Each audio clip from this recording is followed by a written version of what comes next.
Good morning, everybody, and welcome to Banjo's annual economic update that we do in conjunction with NAB. NAB are our senior partner that we work with, who we're really thrilled to have as our partner. And this year, I am very thrilled to introduce Taylor Nugent to the show.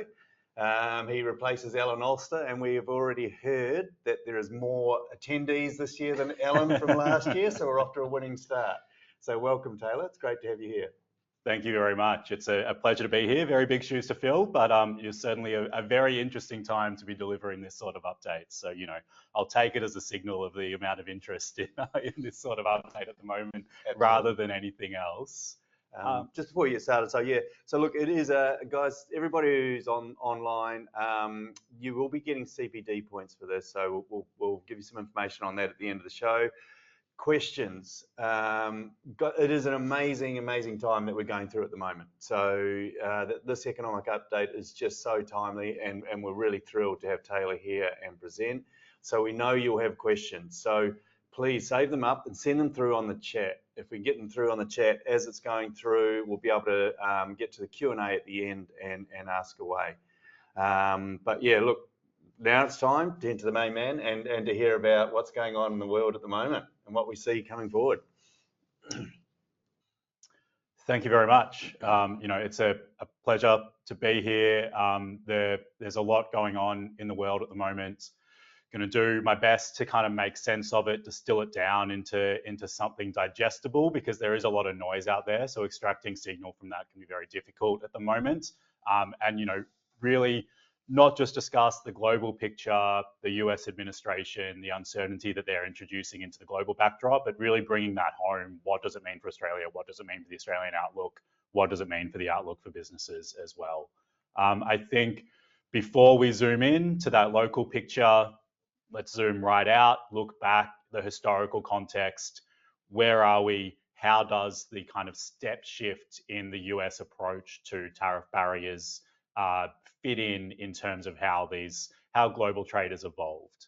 I think, what we can see is that, we should be thinking of this as a step shift in the policy approach, the toolkit, the kind of the assertiveness with which the kind of these aims are being prosecuted, but we should see it as continuation of some themes that we're building in the global backdrop and the policy backdrop for a while. If we kind of step back, kind of post World War II, trade as a share of GDP had been steadily increasing up to about the GFC.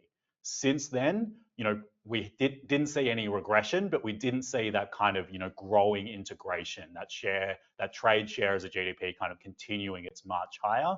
We'd seen some stability. In the background of this as well, it's very important to note that kind of the real seed of the US administration's concern is the persistence of trade imbalances. And so, the focus here is on the series of bilateral imbalances, but they are kind of a feature of an overall imbalance that the US has with the rest of the world. Yeah. You can think about this in a couple of different ways. They import more than they export.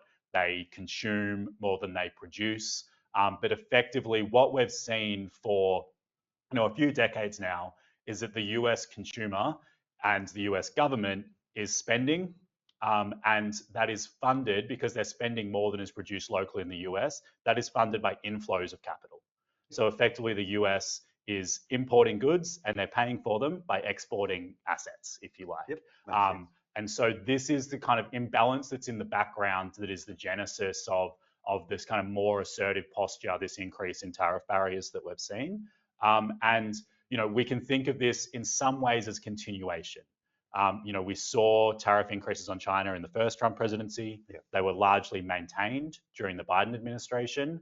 But you also saw, more so from kind of a national security risk in supply chain lens, but you did see this concern, especially about Chinese manufacturing capacity and China's reliance on external demand, come through from Europe as well. We heard it from people like Mario Draghi. Yeah. You heard it from Janet Yellen, Secretary of the Treasury under the Biden administration. And you even saw, countries like Indonesia, Brazil, not just the US, put tariffs on Chinese EVs before the Trump administration as well. Yeah. that's kind of the context, but it doesn't get around the fact that what we've seen in this Trump administration is a very meaningful step shift higher in terms of what is being done about it and how quickly he's looking to kind of address these imbalances. And so what you can see on the screen now is the average tariff rate that the US applies to imports in red, going back, well over 100 years. The black triangle is what was announced on the 2nd of April, Liberation Day. The kind of, horse trading since then, we've seen tariffs come down to 10% for most countries. We've seen tariffs ratchet higher for China. But the net result of that, if you look at the pattern of trade last year, is that average tariffs on US imports are over 25%. And so, this is a very, very big step shift in barriers to US trade. Some of those tariffs are paused from this 90-day pause, but a lot of them are in place. So there is a very large increase in tariffs, even under current settings. On top of that, on that right-hand chart there, it's not just we have tariff barriers in place, we have a huge amount of uncertainty. And so that is adding to this kind of headwind to global growth.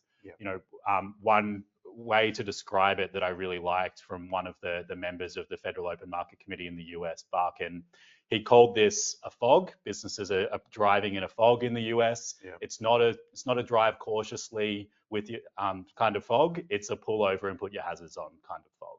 And so businesses have just hit the pause button. They're not hiring. They're not importing. They're cancelling orders. They want to wait and see what this looks like before they make decisions. Sitting here in Australia, we don't have quite that same level of uncertainty, but we're not immune from this. So how does Australia fit in? For the US first, there's increased tariff barriers. It will slow growth. It will add to prices. That means that the Federal Reserve in the US, policymakers in general, are kind of constrained in how they can respond to any signs of a slowdown in growth. Usually growth slows. You might see the unemployment rate rise. You get central banks cutting interest rates to try and offset that. In the US, because of the tariffs on imports, they're going to see a positive impact on prices. Central banks care about inflation. They're going to be a bit more constrained. In Australia, there's kind of two key things that we should think about when, you might have in your mind tariffs increase inflation. Two things to note for Australia. We mostly trade with Asia and we haven't increased tariffs. And so when we think about this in the Australian context, it's very different to what the US policymakers are facing. Our trade is largely into Asia. It doesn't have direct barriers on it at the moment. But our major trading partner, China, does have very large tariffs on their exports. So we think this will be a headwind to growth, and we think that will weigh on Australia indirectly. We do also have, some businesses in Australia that do export to the US. As a share of GDP, exports to the US are less than 1%. But it still matters. It matters for certain industries. Beef is one, pharmaceutical products are another, that the US is quite a large export destination. But the other important thing to remember here is that while Australian exporters into the US face tariffs, they don't face larger tariffs than any other country faces.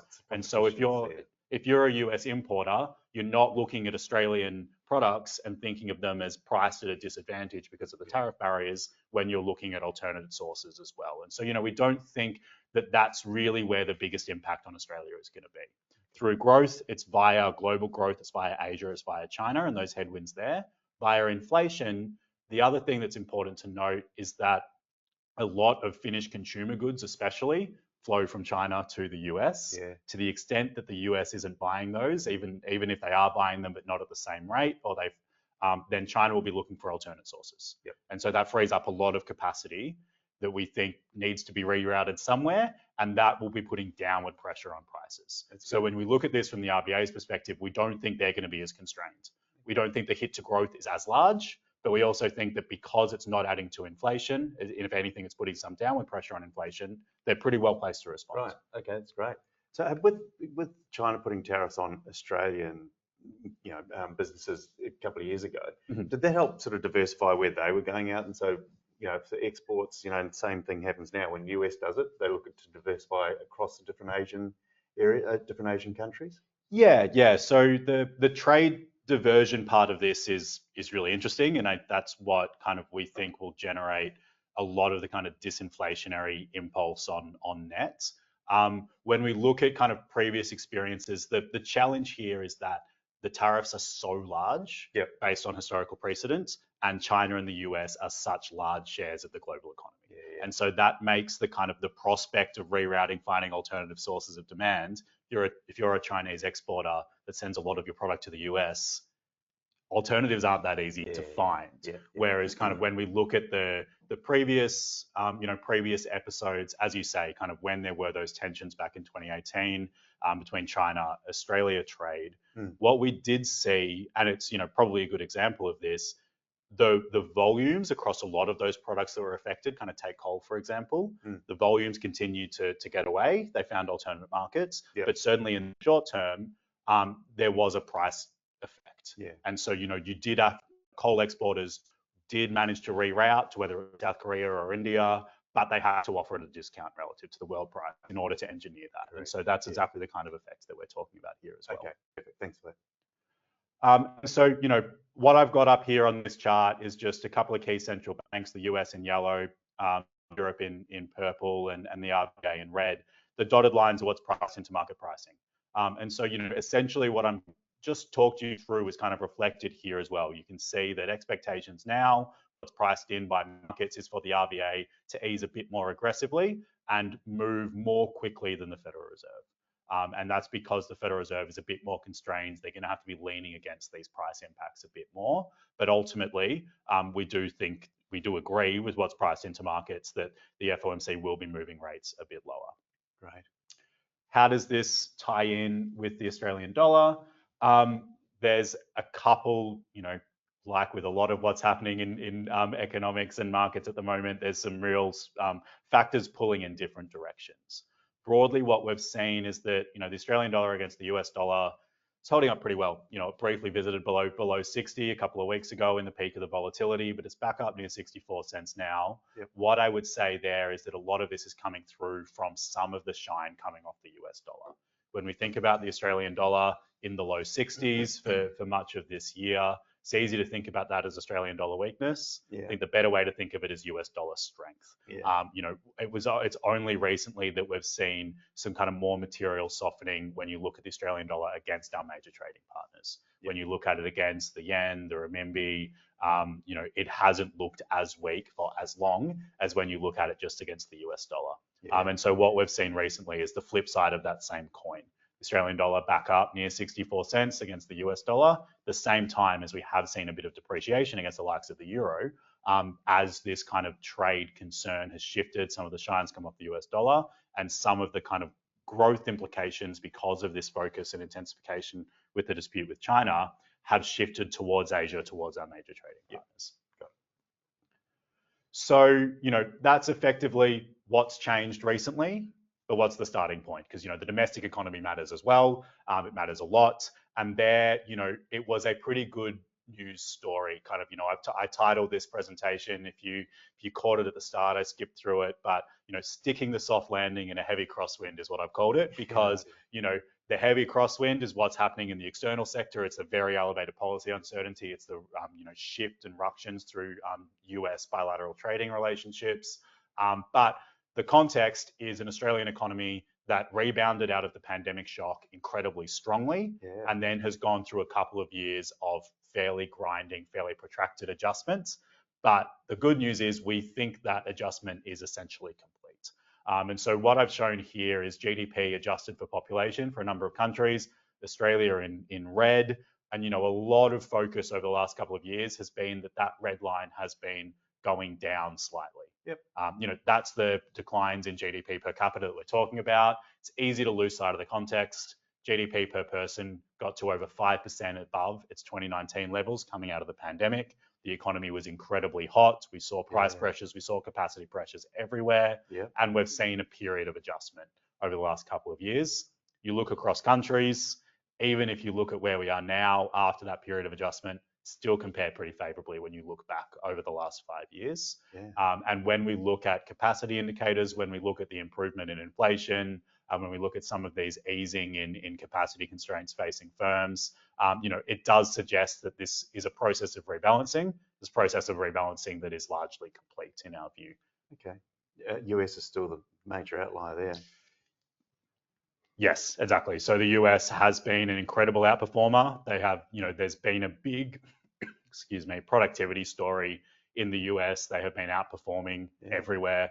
We bemoan weak productivity in Australia. It's not a uniquely Australian problem. The US is an exception. Australia looks a lot like everyone else in terms of productivity, similar challenges there. But yeah, the US has been a real growth exception. That has turned very quickly. We get, an update on this chart from the US tomorrow, actually. I think the first quarter of 2025 will look quite a bit more negative than what you saw through 2024. And, expectations are that, there will be a fairly sharp slowing in US growth looking forward. So this picture should look quite different if we look back again in a year's time. The other thing that's important context, and I think has explained some of the kind of resilience in demand conditions facing businesses, certainly through 2022, 2023 into early 2024, despite this pressure on households and this pullback in consumption per capita, is the population story. We had closed borders. Largely, this was driven by temporary visa holders. They weren't in the country. They've come back. They've come back very, very quickly. And that has driven this surge in population growth that has largely masked a lot of the adjustment that was happening on a per capita basis in the economy from an aggregate demand perspective. But that process is largely complete. And so, when we think about the number of international students, the number of working holiday makers in the country, the stock's largely rebuilt, and we're seeing population growth slowing. And so, we see this largely as kind of, a bullwhip effect, I guess, from the closed border period, rather than something that was going to be a persistent shift in terms of the strength in population growth. And that's largely been playing out in the slowdown that we've seen. The other thing that I think is really important to emphasize there on population, though, is while, we saw on that previous slide that if you looked at population growth relative to trends prior to the pandemic, the number of people in the country is about where you would expect it to be. There's just been a period of very slow growth and then a rapid recovery. That's not true when you look across states. So what we've seen is while the Australian population is similar to where you would have expected it to be, there has been a big reorganisation in where people are in the country. And this is largely just a product of that 2020, 2021 experience of outflows from Sydney Sydney, Melbourne, even more so than Sydney. It's also a product of Sydney and Melbourne's greater exposure to inward international migration. They're larger recipients of inward migration.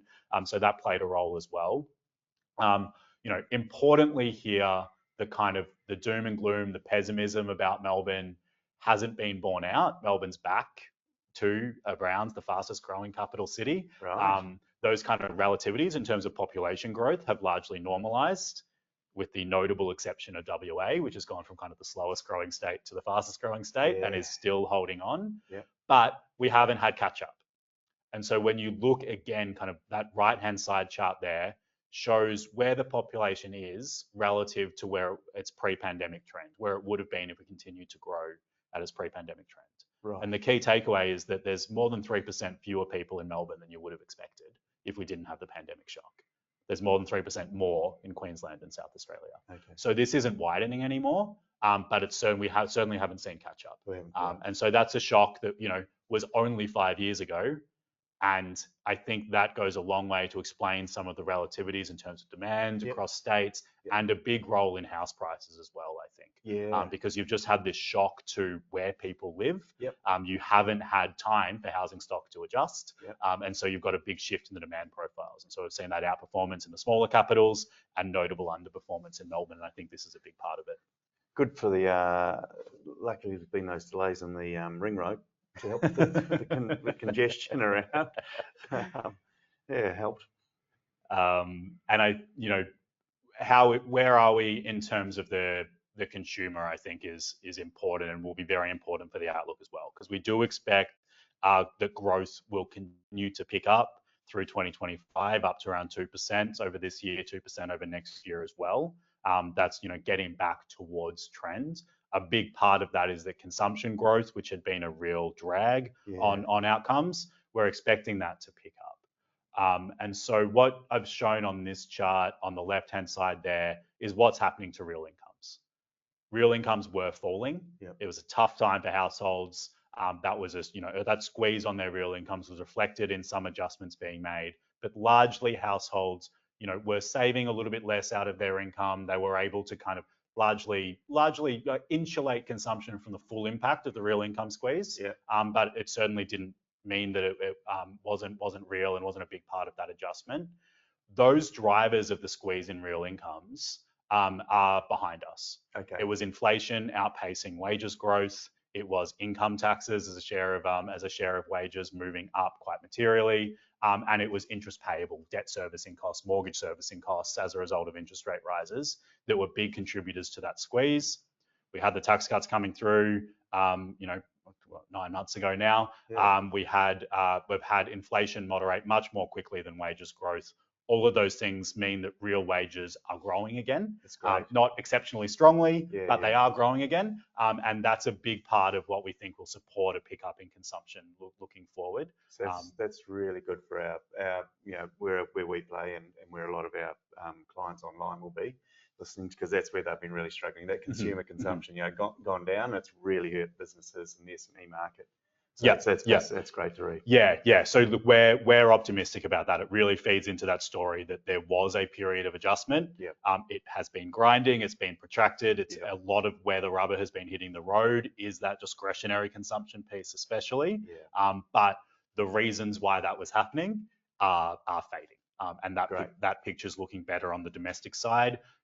That's not to say that kind of, it's going to be boom times, but certainly that pressure has eased. And one uncertainty looking forward is, given the uncertainty that I'm talking about emanating from the global backdrop here, one of these risks is that maybe consumers get a bit nervous, they start to save a little bit more, they're a bit worried about the outlook. Yeah. And that's something that we're, watching for closely. Is this translating through? It's too early to have any firm conclusions on that yet. Yeah. Some of the stabilization that we've seen in financial markets is a positive that, maybe that won't, those kind of indirect financial markets confidence channels might not be as acute. Yep. If that sustains. But that's one uncertainty that we're watching. But certainly our outlook for a pickup in growth, a big part of that is an improvement in that consumer spend and that discretionary consumption spend. Fantastic. The other thing that's underpinning some of that is that while we've seen rebalancing, the labour market is still reasonably healthy. The unemployment rate's in the low 4s, it's at low levels. We do think it will move a little bit higher from here over the course of this year, but remain well below what we saw prior to the pandemic. And that kind of resilience in the labour market is, a support for households as well. Yep. How does this kind of feed through into the inflation piece? Because essentially, I talked before, we think that the RBA is well placed to offset some of these headwinds coming from internationally. They are still, as recently as their April meeting, talking about some concern about the inflation outlook. Maybe we're not quite there in terms of excess demand in Australia. Why are we a little bit more comfortable than they are in terms of inflation not being as much of a constraint? Effectively, when we kind of look at the drivers of inflation, we are seeing at the aggregate level at least wages growth responding in a way that suggests that the labour market is overly tight. While the unemployment rate remains low, what we're seeing is that job finding is harder. So fewer people than prior to the pandemic are unemployed, but those that are finding it a lot harder than a couple of years ago to find a job. And so it's more indicative to us of a labour market that is healthy, balanced, than one that is overly tight. And we're seeing that in terms of the moderation in wages pressures that we're seeing, both in the official data and also in labour costs coming through in our business survey that we hear from businesses for as well. Still a concern. Businesses don't love where labour costs are, but certainly that moderation, we're certainly well past the peak in terms of those pressures. The other thing that we're seeing is that the sequence of inflation drivers is operating in a way that suggests that those parts of the inflation basket that are most sensitive to domestic demand, I think about services, restaurant meals, hairdressing, these things that are sensitive to local demand, have local costs, labour costs as a large share of their cost base. These were slower to get going in the breakout in inflation. They've been slower to moderate as inflation has come back down. A lot of that initial cycle was driven by the cost of building a new house and those import exposed. You think of consumer durables, durable goods, supply chain snails, those sorts of things. we're seeing ongoing progress on that front. So that suggests to us that those capacity constraints have shifted, and also, which is potentially not as good news for businesses, is another part of this is that the demand environment has moderated as well. And so that means that while we are seeing upstream cost pressures easing, pressures have really evolved from initially it was materials. You can't get materials. Materials are really expensive. Then it was labor. Overheads have stuck around. Think insurances, electricity, commercial rents, these sorts of things that were sticking around, a bit more stubborn, a bit slower to respond to the inflation episode. We are seeing kind of ongoing progress in terms of those sorts of prices easing. What we're seeing though is that when you ask businesses, what's the constraint on your output, why aren't you expanding? It's no longer particularly materials. Availability of suitable labour is still up there, but it's moderated quite a lot. But increasingly, businesses have been saying, I don't have the demand to expand into. Okay. And that's an environment that's more challenging on margins, harder to get those residual cost pressures that are there downstream. But from the RBA's perspective, that's an indicator of an economy that isn't quite as overheated as it was, and one in which that pass-through of prices all the way to the end consumer is a bit more benign, a little bit less concerning than they might have seen earlier. It's exactly what we're seeing, all the data that we're getting as well, and all the research that we've done. Exactly that. So businesses did increase their prices. Now they've stopped doing that. Now looking at where they can save their costs. But the confidence of people actually going out and doing those projects and buying is still a little bit wavy. Yeah. And I think one of the things that I think is really important to drive home here is, when we talk about inflation, when the RBA is looking at this, they don't think that prices need to come back down. Yeah. When we're not looking for, a normalization in the RBA's mind is the rate that prices are going up gets back to more normal levels, gets back to levels around their inflation target. Yep. It doesn't mean that they want the cost of certain inputs that went up 20, 50% during the pandemic to move all the way back down to where they were in 2019. Right. They just want to slow. Yeah. So they just need the rate of increase to slow. They don't need prices to fall. And that's consistent with what we're seeing at the moment. So maybe just quickly to wrap up, and it speaks to your point there as well. This is a fairly optimistic picture that I'm painting, hopefully. It's a very uncertain backdrop, but we think that Australia is reasonably well placed to weather it. We're if you take the external sector and put it to the side, we're at what looked like a turning point in the Australian economy. The RBA had seen enough to cut once. We thought they were going to continue to cut gradually, get rates back to normal levels. For us, that's not a number in the low threes. It's not 1.5. It's not what we saw pre-pandemic, but it's not 4.35 either. What we're seeing at the moment, we're watching carefully. We're seeing some pickup in consumption in our internal data, but it's not emphatic. It's not booming. So we're kind of continuing to watch that closely. Business conditions have not really turned around. And I think that just speaks to some of this shift in, the profitability environment is a little bit more challenging than it might have been, even as the economy has rebalanced. But we do expect that kind of pick up in growth that we're expecting to kind of help on that front as we move through 2025 and 2026. This is a really important slide for the businesses that we deal with, so they'll be online and the brokers here. So it's a really important slide to take away, guys. Thanks. My pleasure. And so, just to finally wrap it up before we open up to questions, I've talked through all of the themes, the general themes, but, we've got to sign our name to a set of forecasts at the end of the day, despite how uncertain the world is at the moment. And so, what are we expecting from the RBA? The takeaway here, as I said, it's an uncertain world. There's headwinds to global growth. Australia is not immune from that, but we think that we're relatively well placed. We're not the target of direct tariff increases. We're not exposed to trade to the US directly at an aggregate level in the same way as some other economies are. But we do get those headwinds coming through via our trading partners, via global growth. But we think that the RBA, because of all the reasons that I talked about there, is pretty well placed to offset them. So where we might have been looking for an RBA to move, say, once per quarter, get policy rates to 3.1% in early 2026. That was kind of our baseline. Australian economy is broadly near balance. You don't need to be weighing on growth with rates anymore. Get them back to normal, but things are broadly good. So you don't need to do it in a hurry. Now we think that the RBA can move a bit more quickly. Okay. And so we do see them over the next 3 to 4 meetings getting rates 100 basis points lower. Right. We think they'll get down to 3.1% in reasonably short order. And then we do think that, these headwinds mean that the RBA will move below 3%, if only for a short period of time. So we do think that they can move policy to what we would describe as modestly accommodative settings. Yeah, okay. So our central forecast is for policy rates to get to about 2.6%, but not to stay there. Effectively, we're saying there's headwinds from the global backdrop. The RBA can lean against it. They will lean against it. They will be successful in leaning against it. And then rates move back higher again. Yeah, okay. So, depending on where you are in your business, how you're thinking about it, the further you look out in the curve, the less you should expect interest rates to move lower is what I would say. We're expecting kind of a more front cycle, one that gets a little bit deeper than it might have otherwise, but not something that means 5, 10-year rates are going to move durably lower. We don't see this as kind of structural downward pressure on interest rates longer term. Okay, it's amazing how much they change though in those short periods of time. So exactly, yeah. Those solid lines are what's in market pricing. So the dotted line is our current forecast. It's not far away in the scheme of uncertainty that we're talking about from what's priced into markets at the moment. But you can see only 1 month ago, there was a meaningfully shallower cycle from the RBA priced in. Yeah, absolutely.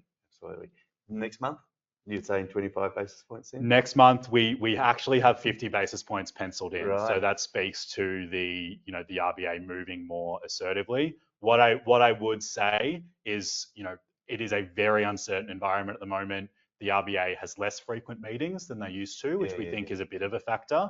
But the takeaway that I hope you take is that the RBA will move more quickly towards neutral settings in about 3%. The exact path they take there in the scheme of the uncertainty that we have at the moment, don't hold us to that necessarily. Okay. But 50 basis points in May is the call. But it wouldn't be a huge surprise to us, depending on how the global backdrop evolves over the next 3 to 4 weeks until the RBA meeting. If they get there in 4 25 basis point cuts instead of starting a bit more aggressively. Understand. Right, very good. Okay. We're going to move on to Q&A now, guys. Thanks, Taylor, very much for that to start with. So we've got a few that have come through. So reminder, if you've got any questions you want to send through in the chat online, and we'll go through the ones that are here. Just a couple of questions regarding back to the global situation. Mm-hmm. What have China and India's GDP per capita been doing? Have you got any visibility on that? Yeah. So what we've seen is that Chinese growth has been, there are huge headwinds to Chinese growth. A lot of them are coming from the domestic demand situation within China. There's a very, very different kind of post-pandemic environment in China. That chart that I showed had kind of a range of advanced economies, if you like, and there were a lot of similar themes. Households were well supported in the pandemic. They came out of the kind of pandemic-induced downturn with balance sheets in very good shape and with money to spend, and they spent it. That supported the recovery. The situation in China was much more protracted, and the burden fell much more on households to self-fund. And so you didn't have balance sheets in the household sector and the corporate sector coming out of that pandemic shock in anything like the shape that you saw in advanced economies. Add to that, you have a situation in which they have a housing oversupply. Bit of a contrast to what we talk about here. But construction as a share of GDP needed to fall. And so there was this structural challenge in terms of reorienting what domestic activity was. Feeds back into what I was talking about up the front, the kind of the flip side of US consuming more than it produces is China producing more than it consumes. And that's that sluggish domestic consumption piece. So China has been eking out its growth targets of about 5%, but it has been really reliant on external demand. And that's feeding into some of these tensions that we've been talking about, because to achieve that, it's been looking at the supply side of the economy, and it's not been looking at necessarily kind of boosting domestic consumption. We're hearing noises from the officials in China that they will get on a more assertive footing to kind of try and offset some of the headwinds to growth. The wheels turn slowly in terms of Chinese policymaking, but signs there are encouraging that there will be more support coming. The other, in terms of that per capita story, though, just to round up, China's population is not growing. And so growth of around 5% does mean that, you're continuing to see per capita growth. India, growth there tends to be a bit more volatile. I haven't looked at it particularly recently, but they haven't had that kind of same obvious shortfall of domestic demand that China has. And India is an interesting one to watch in that trade diversion story because the messages out of the US administration is that India is near the front of the queue in terms of progress on trade negotiations and getting a deal to reduce those reciprocal tariffs during the window. Yeah, okay. And focusing more close to home with the markets, with the geopolitical risks, questions come in here, with the tensions in the South China Sea and the Middle East, is there an impact on commodity prices here for Australia? It's a good reminder that, while our focus is on the US administration and tariff impacts, even ahead of that, we were talking about a more uncertain geopolitical backdrop looking forward. We kind of, we all got used to that post-GFC period of just kind of that benign global environment. When you look at it, I think one way to think about this is, our attention easily moves on, but you've still got, shipping container crossings through the Suez Canal down about 70% from their normal levels and routing around the Cape of Good Hope instead. And so that's just there in the background. That's become a more permanent feature. And, the attention can shift, but that's still there in the backdrop. I think, how does this affect it? What we've seen is that kind of the commodity price cycle in general has been less of a demand-driven cycle and more of a supply-driven cycle over the last few years. That's why when we think about this from kind of, an Australian perspective, when you look at, the energy commodity mix, that surge in coal and LNG prices, when you look at it even through iron ore, it hasn't had the same kind of investment capacity expansion demand behind it that we might have seen in the mining boom. It's been playing it's been playing out in values rather than volumes, I guess. It's been coming through in prices, but you haven't had that demand to increase volumes on the back of it. And so I think that demand picture is going to be important. These headwinds to global growth are very real. And so that's weighing on demand for commodity prices more broadly. You've seen it especially in oil. So those are the kind of the themes that I'm thinking about in terms of the commodity outlook. These types of events they mentioned there, it's hard to do anything. Markets find it difficult to price these kinds of tail risks. If it happens, it will be very impactful. But what do you do about it in the meantime? It's very difficult to work out how to build that into a price. And so, of course. Thinking more in terms of the demand outlook, but all of those sorts of things are certainly something that we shouldn't lose sight of, especially because there are many different paths of escalation. And so, when the conditions are just generally less benign, then that's certainly something to keep an eye on. Okay, with Trump flooding the market, but you sort of forget about all those other things going on at the moment, don't you? Closer to home, we've got the election coming up. What sort of happens? What's your forecast? I think everybody's now saying this is Albanese's election to lose, or Labor's election to lose. What if we've got a hung parliament or anything like that? Will that have any constraints around the Australian outlook? Yeah, I think it's. In trying to work out what to talk about in a very busy global and Australian backdrop at the moment, I don't think if you're looking at the level of kind of the aggregate macro outlook, if we get a surprise on election day, I don't think we're going to be taking a red pen to our GDP forecast for Australia, for instance. The margins are reasonably small. That often tends to be the case in Australian election cycles anyway.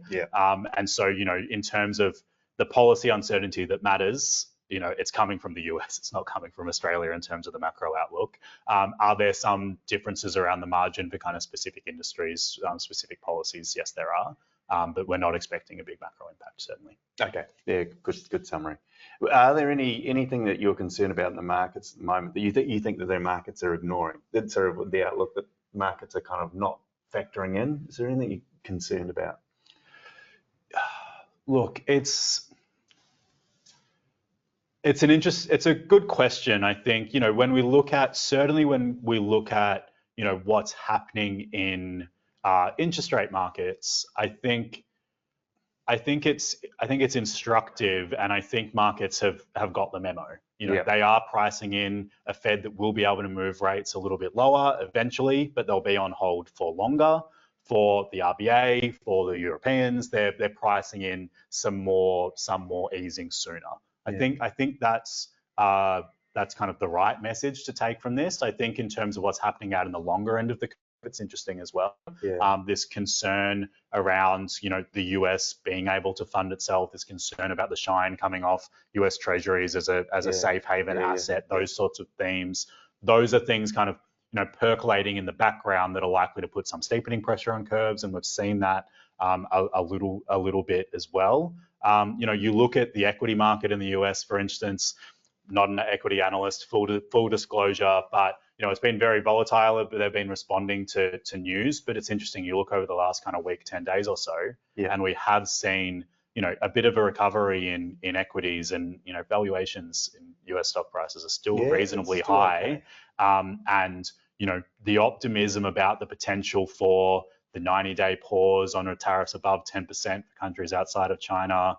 The prospect that Chinese tariffs might move from 145 to something like 60, that's all very well and good, but are people properly reckoning with that kind of that baseline? If we get trade negotiations come through a lot of trading partners, even if we get some relief on Chinese tariffs, there is still a very meaningful, historically unprecedented increase in import barriers, and that will have an impact on the US economy. So, that's one area that's, a little bit of a raised eyebrow at, but, there are a lot of people that spend a lot more time than me thinking about the appropriate valuation for US equities. Fair enough, 90 days is not a long time to have all those contracts negotiated for new trade deals. Okay, guys, we're running really short on time, so I'm going to do one more question here, but thank you to everybody online who's given questions, because they've come through thick and fast, and I really appreciate it. Last one is the IMF has reduced the growth forecast for the global economy. What's your take on a global recession, and will that affect Australia? Yeah. So, the IMF, they recently put out their kind of semi-annual World Economic Outlook. They reduced global GDP growth by about 0.5 percentage point. It was already not exceptional, somewhere around 3%. Now it's sluggish.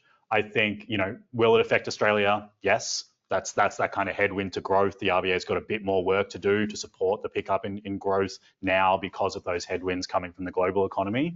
What I would say there, what are my thoughts on a global recession? The main message that I have been prosecuting on recession risk, whether it's the US, whether it's the global economy, is, not all recessions are created equal.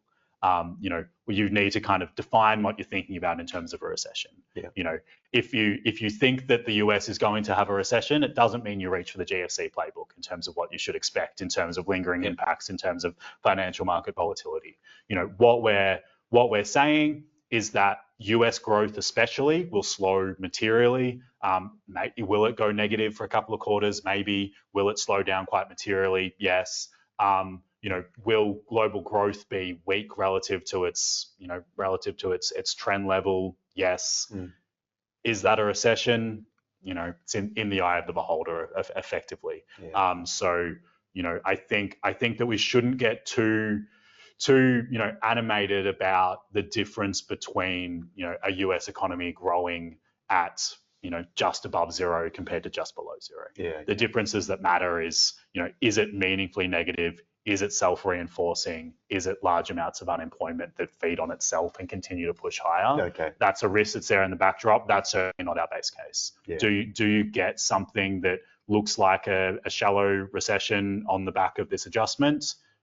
And is that meaningfully different than narrowly escaping a recession? I don't think so. So that's kind of how I'm thinking about it at the moment. We're certainly close to that in terms of central forecasts, but that doesn't mean that, when you hear numbers like 40% chance of a US recession floating around, it doesn't mean that, we're a hair's breadth away from another GFC 2020 level downturn. The Great Depression's not coming back. Okay. All right, guys, look, we're going to leave it there.